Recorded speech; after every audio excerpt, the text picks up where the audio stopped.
ზაფხულის საკურორტო სეზონთან ერთად 9 აპრილის ქუჩაზე მინერალური წყლის ამ ბიუეტთან დამსვენებლების რიგები იზრდება, ონკანიდან წამოსული მინერალური წყალი კი თანდათან მცირდება. წყალი აქ ან ძალიან მცირე დებედით, ხშირ შემთხვევაში კი საერთოდ არ მოდის. ქალაქში ეს ცივი მინერალური წყლის ერთადერთი ბიუეტია. გადის დღეები, მაგალითად ყოფილა 3-4 დღეც, რომ წყალი საერთოდ არ მოდის რა. მე ხან იქ ჩაბერავენ რაღაცას, ხან რაღაცნაირად წამოვაცოცოტა ხოლმე, ერთი დღე მაქსიმუმი, მე ისევ იგივე მეორდება. აქეთ ხალხი საერთოდ აღარ მოდის, გუშინ ერთი გიდიც იყო მოსული, გიდებში ხმა გავარდა, რომ ბორჯომში არც წყალი მოდისო და გზებით საშინელ მდგომარეობაშია ბორჯომი, საერთოდ აღარ მოდის ხალხი. აი ზამთარში უფრო იყო მოძრაობა ვიდრე ეხლა. დამსვენებლები ყვირიან, ჩვენ ამისთვის მოვდივართ, რომ ბორჯომში რა გვინდა. მოდიან ხალხი, გაბრაზებულები მიდიან, ჩხუბიც ჰქონდათ და ერთი ამბავი იყო. მაშინ როცა ჩვენი გადამღები ჯგუფი ბიუეტთან მივიდა, წყალი ამ რაოდენობით მოდიოდა. დაახლოებით 9 საათის შემდეგ კი წყალი თანდათან შემცირდა და შეწყდა. ამ ადამიანს დღეს ყველაზე ნაკლებად გაუმართლა.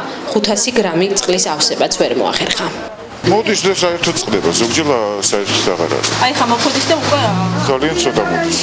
მოგვიწევს რიგში დგომა ალბათ საათი. Рұца შეიძლება 10 წუთში აგვიმს. Видите, очередь выстроилась. Мы на дорогу, у нас несколько человек, вот набираем, ждем. ამისთვის ჩამოვედი და ვიღებ ამხელა თანხას ხარჯავ. და არ უნდა იყოს ბორჯომის წყალი, პირველ საათამდე მაინც არ უნდა იყოს. დილით ადრე წამოვედი, რომ მოვასწრო ავსება. აღარ მოდის, აი გათავდა. ასე ბიუეტამდე მისულ ადამიანებს ხშირად უკან დაბრუნება წყლის გარეშე უწევთ.